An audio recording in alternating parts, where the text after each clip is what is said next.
Hey guys, welcome to Gas Candy, and today we're going to be taking our 2014 Street Glide and throwing some apes on it, because if you want to be fly, you got to get them up high. Stick around.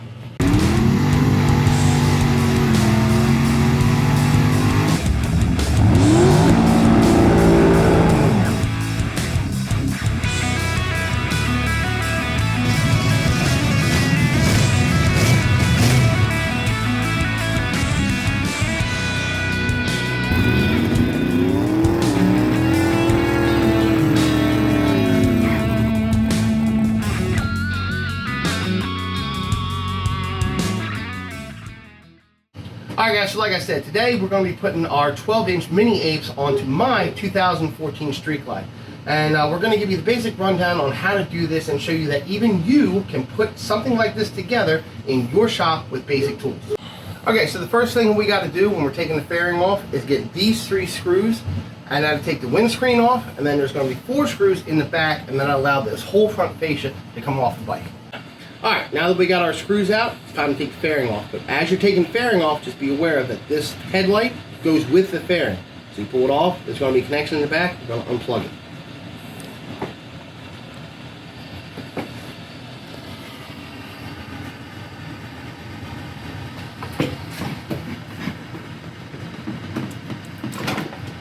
Just like that. Alright, so now that we got the front fairing off, the next step is to take off the 2 turn signals, and it's held on by 2 bolts, top and bottom.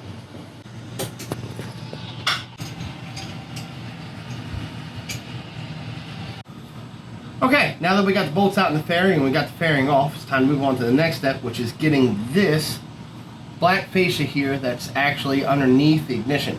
On some bikes, you'll have to actually take the ignition switch out, which is you just put the key in, turn to the right, turn it all the way to the right, and then there's a little button underneath this tab where you should be able to push on and then it'll come out. This piece right here actually has a slot in it, so I think we can get this out without taking ignition out. We're going to find out. Oh, the 2 bolts are located on either side, so you have one here and one around there. And these are the T25s, not the T27s. Okay. So now that we got the bolts out of our front fairing and got it pitched forward so that we can access the wires, we went ahead and cut the zip ties that are holding the wires to the bar that go to all your accessory stuff. So like your throttle by wire, your cruise control, all that good stuff. So once we cut the zip ties, we unhooked everything, unplugged everything. Now what we're going to do is we're going to take off the front brake and the clutch, and then we're going to take the bars off with the grips at the same time so that we can switch some stuff around. Okay, so now that we got our bars off, I'm sitting where I'm nice and comfortable, because you're going to have to get comfortable to do this next part. We're going to take out these 2 star keys, which should be a T20. This clamshell is going to come off, and then on the inside here, there's going to be a clip that holds the rest of the front fascia on, and then the handlebar should just slide off. Alright, so now that we got our clamshells off, it's time to move on to the wiring. This wire here has the clip on the end of it, which obviously is not going to fit through the tiny little hole that they give you in the bars. So, what do? You take a pin and you got to knock out the wires. Now, quick tip to this would be take a picture of where the wires go in correspondence to the clip, so that you make sure that you put them back in the correct spaces. When you go to pull the little yellow filler neck out, wherever the hell it is, just take a screwdriver down to the bottom there, a small one. See that little lip? Pry up on that, and she comes right out. Now you can take your pin, go in, pull down on the levers, and pull the wire straight out so that it fit through the bars. Alright, so now that we got our new handlebars set up on my lap, we went ahead and already did the easy side, which is the left side. The way we did that is we took a little nut, put it on some fishing line, drop it into the slot here on the back, and I just did the wiggle technique, which was get it to the corner, let gravity do its thing, and you just keep letting gravity work, as it's not going to work for me right now.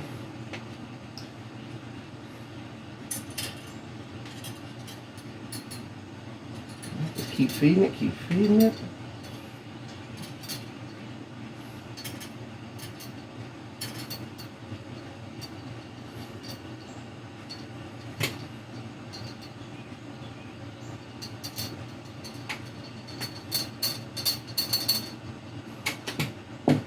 There it is. Once we get that through, we get our piece of fishing line hooked up to a little bit thicker piece of wire.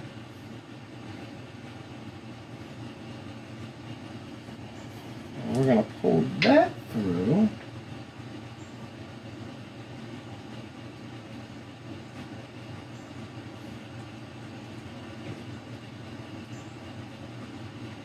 You want to keep feeding it as you're pulling. Don't just try to yank it through.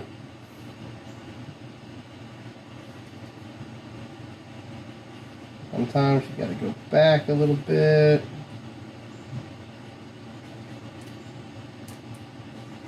It's going to require a little bit of playing.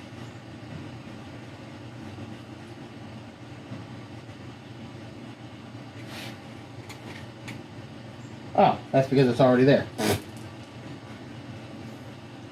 So again, nice and easy. Slow and steady wins the race in this particular scenario. Once we get the wire into position, which should be right about there, we're going to put our clamshell on and our throttle response on, since this is a throttle by wire. And we're going to try to pull these through at the same time, which is going to be tricky. This is the hard side. Left side, easy peasy. Right side, a little tricky because you're pulling twice as many wires through. So to make that easier, we went ahead and stripped the coating around the wires off, just to make it a little bit thinner. You know, the thinner you can make it, the better off you are. Alright, so now we got our clamshells on, we got our grips on, we got the wires run all the way through the bars. We had to cut a few zip ties for our clutch handle and our brake handle to actually make them long enough to fit for the new 12-inch apes. So all we got to do now is take a little bit of Loctite, put our bolts and our clamshell back onto our main bar, and get her cinched down.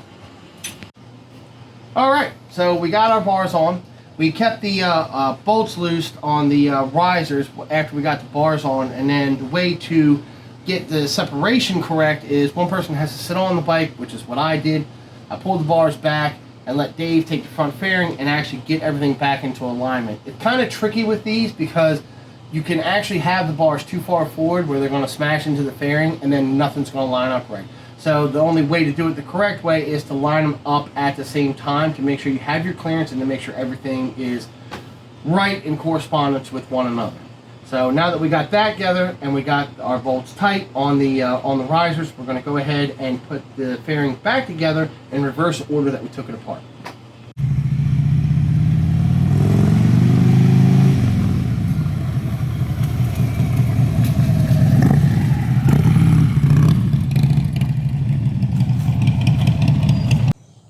Alright guys, so that's going to do it for this DIY install. Yeah, it was pretty simple, pretty straightforward. If you got some basic tools and some common sense, you can do it. We already taken it for a test drive. Everything's nice and tight. We went ahead and readjusted everything so everything's nice and symmetrical too.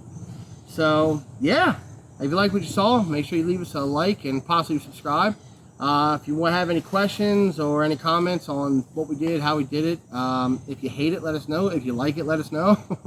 But yeah, appreciate you sticking around, and we'll see you on the next one.